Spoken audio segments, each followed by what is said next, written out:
When Thomas Edison was young, he was described as an idiot. His teachers mocked him, his father whipped him in public, and he was pulled out of school because he couldn't keep up. But here's the psychological mystery. This same idiot will go on to build a billion-dollar empire, create 193 patents, and literally illuminate the world. How does someone go from being the village idiot to becoming one of history's most influential inventors? The answer isn't intelligence, it's psychology. Today, you'll discover the exact psychological frameworks that transformed Edison from a failure into a systematic innovation machine, and how you can apply the same mental models to build breakthrough success in any field. Welcome to the Wealth Mind, where psychology meets prosperity. Most people think Edison succeeded because he was a genius inventor. But the real story reveals something more powerful. Edison developed psychological systems that turned failure into fuel, adversity into advantage, and iteration into innovation. Edison didn't just invent the light bulb, he invented a systematic approach to innovation that created an empire. His methods weren't about inspiration, they were about psychological frameworks that anyone can learn. Today, we're analyzing the 4 psychological principles that transformed a struggling deaf kid into the world's most productive inventor and successful businessman. Chapter 1: The Psychology of Transforming Adversity. Edison's story begins with a psychological principle most people never master: how to transform adversity into advantage. Born in 1847, Edison had an abnormally large head and was frequently ill. His father called him defective, his teachers called him an idiot.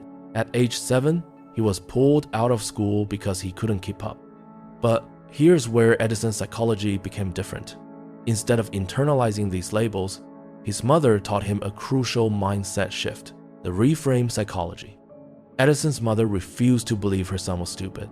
She educated him herself and let him pursue his own interests instead of forcing traditional subjects on him. This created what psychologists call internal locus of control. Edison learned that his success depended on his effort, not other people's opinions, the curiosity psychology. While other kids played, Edison conducted experiments. When he fed a boy chemical powder hoping he'd float like a balloon, the boy got sick. When he attached wires to cats' tails to generate electricity, he got clawed. But notice the pattern. Edison never stopped experimenting. Each failure taught him something new about how the world worked: the adversity advantage psychology. At age 12, Edison nearly fell under a moving train. Someone grabbed him by the ears, saving his life but causing permanent hearing damage. Edison would be partially deaf for the rest of his life. Most people would see this as a devastating disability. Edison saw it differently. He said his deafness made it easier to concentrate for longer periods because he wasn't distracted by noise. This is psychological reframing at its most powerful. What others see as limitations, Edison transformed into advantages. The focus psychology. Because Edison couldn't hear well, he had to rely more on visual thinking and hands-on experimentation. This forced him to develop what would become his greatest strength: the ability to visualize complex machines in his mind down to the smallest detail. Edison despised math and couldn't use calculus or physics formulas, but he could see exactly how mechanical parts fit together, how electricity flowed, and how systems could be improved: the isolation advantage. Edison's deafness also made him more comfortable working alone for long periods. While other inventors needed constant social interaction, Edison could work for days in complete focus. This psychological trait would later allow him to outwork everyone else in his field. The failure immunity psychology. Edison was fired from job after job for experimenting with equipment instead of following instructions. His first invention, a vote recorder, was a complete commercial failure that nearly bankrupted him. But here's Edison's crucial psychological insight. He decided he would only work on inventions with commercial demand. He said, "I find out what the world needs, then I proceed to invent." This psychological shift from pure invention to market-focused innovation separated Edison from every other inventor of his era. While others invented for the sake of invention, Edison invented for the sake of value creation. Chapter 2: The Psychology of Systematic Innovation. Edison's breakthrough wasn't just technical, it was psychological. He created the world's first systematic approach to innovation, the factory psychology. In 1876, Edison established Menlo Park, the world's first industrial research laboratory. But this wasn't just a lab. It was what Edison called an idea factory. Edison's psychological insight: innovation shouldn't be random. It should be systematic, predictable, and scalable. He famously declared he wanted to produce a minor invention every 10 days and a big thing every 6 months. This wasn't arrogance, it was systematic psychology applied to creativity, the team psychology. Edison hired the best minds he could find and created what he called insomnia squad teams that would work for 3 days straight without sleep until they perfected an invention. But here's the psychological key. Edison worked longer and harder than anyone else. He led by example, sleeping in the lab and treating innovation as both art and discipline. The resource psychology. Edison filled his lab with every material imaginable: metals, chemicals, even peacock tails and porcupine quills. His psychology. You never know what you might need, so prepare for everything. This created what psychologists call resource abundance thinking. Instead of being constrained by materials, Edison's team could focus purely on solving problems. The iteration psychology. Edison's most famous invention, the incandescent light bulb, reveals his systematic psychology at its peak. The problem: every attempt at incandescent lighting burned out within minutes. Scientists believed it was impossible. Edison's approach: test everything systematically. He tested 600 different materials for the filament: cotton, metals, human hair, materials from the Amazon rainforest, the Rocky Mountains, even Japan. Most people would have given up after 100 failures. Edison saw each failure as data that brought him closer to the solution. The scientific psychology. Edison documented everything. Every failure taught him something new about resistance, heat, durability. He wasn't just trying random materials, he was building a database of knowledge that guided each next attempt. When Edison finally discovered carbonized cotton thread worked, he and his team stared at the lamp for 40 hours straight, knowing they had made history. The compound learning psychology. Each invention built on previous knowledge. The telegraph led to the stock ticker. The stock ticker led to the phonograph. The phonograph research contributed to the light bulb development. Edison's psychology. Every project should compound your knowledge for future projects. The systems psychology. Edison understood something most inventors missed. Inventing the light bulb was only half the battle. He needed to create an entire industry to deliver electricity. This requires systems thinking on a massive scale: power stations, distribution networks, switches, meters, installation teams, maintenance systems. Edison's psychological advantage. While others focused on single inventions, he thought in complete systems. This system psychology allowed him to capture and control entire markets, not just sell individual products. The monopoly psychology. Edison didn't just want to make money from his inventions, he wanted to control the industries they created. He kept manufacturing rights while selling patent rights, creating multiple revenue streams from single innovations. This business psychology transformed Edison from an inventor who made thousands into an entrepreneur who made millions. Chapter 3. The psychology of commercial focus. Edison's greatest psychological advantage wasn't his technical ability, it was his commercial mindset. The market-first psychology. After his volt recorder failed commercially, Edison adopted a psychological rule: only invent what people will buy. This market-first psychology separated Edison from pure scientists and academic inventors. While they created for knowledge, Edison created for value. Edison famously said, "Genius is 1% inspiration and 99% perspiration." But the real insight is deeper. Success comes from systematic work toward commercial outcomes, not random bursts of creativity. The customer psychology.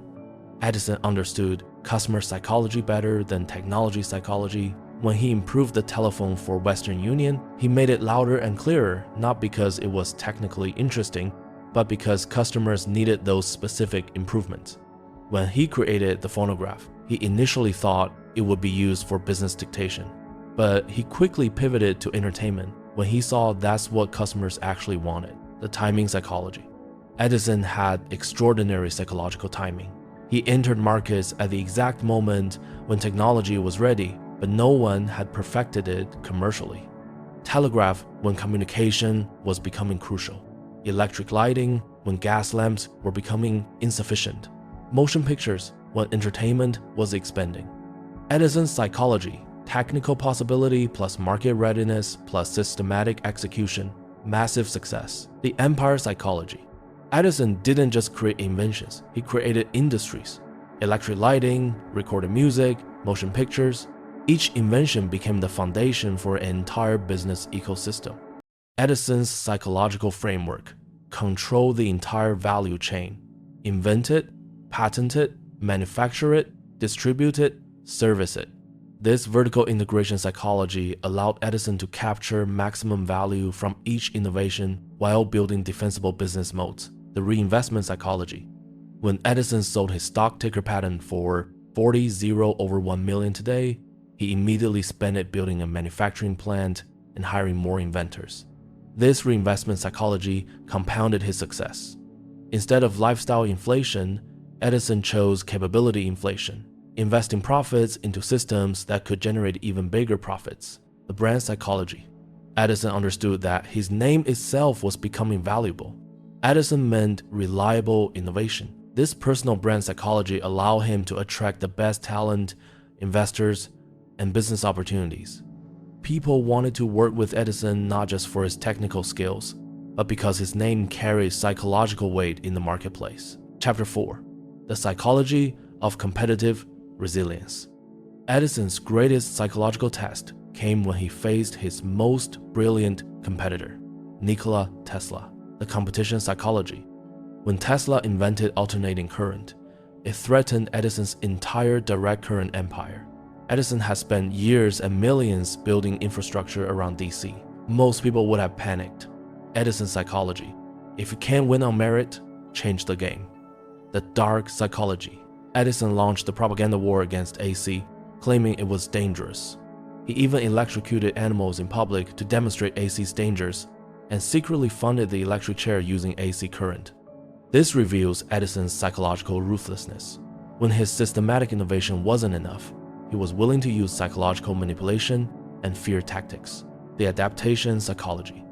Eventually, Edison realized AC was technically superior for large-scale electricity distribution.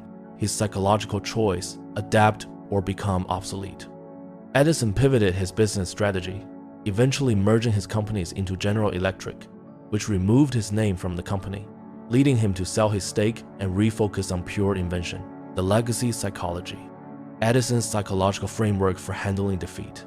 Learn, adapt, and move on to the next innovation challenge. After losing the war of currents, Edison invented the phonograph as an entertainment device, created the first motion picture camera, and revolutionized battery technology. Edison's psychology. One failure, even a massive one, doesn't define your career if you have systematic innovation processes. Edison's story reveals 4 psychological principles that transform ordinary people into systematic innovators. The adversity transformation psychology. Edison converted every setback into a setup for future success. Deafness became focus. School failure became self-directed learning. Business failures became market education. The systematic innovation psychology. Edison created repeatable processes for creativity. Innovation wasn't random inspiration, it was disciplined experimentation with clear commercial goals. The commercial-focused psychology. Edison understood that technical brilliance without market value creates poverty. He always asked, "What does the world need?" before asking, "What can I invent?" The competitive resilience psychology. When faced with superior competition, Edison adapted his strategy while maintaining his systematic approach to innovation. The meta-psychology lesson. Edison's success wasn't about being the smartest person in the room. It was about creating psychological systems that consistently turn problems into profits. Your psychological choice. You can approach innovation and business like most people, randomly, emotionally, without systematic processes. Or you can adopt Edison's psychological frameworks for systematic value creation. The implementation strategy. Start with one area where you need innovation. Apply Edison's psychology. Identify market need first. Experiment systematically. Document everything. Think in complete systems. And persist through failures until you find solutions. Edison filed 193 patents because he had psychological systems for converting curiosity into commercial value, the ultimate truth. Innovation isn't about inspiration, it's about perspiration applied through systematic psychological frameworks that turn failure into fuel and problems into profits. If this systematic innovation psychology resonates with your breakthrough ambitions, subscribe to The Wealth Mind. Every week, we decode the psychological frameworks behind extraordinary achievement. Next week, the psychology of Nikola Tesla, why genius without business psychology leads to poverty. Until then, innovate systematically.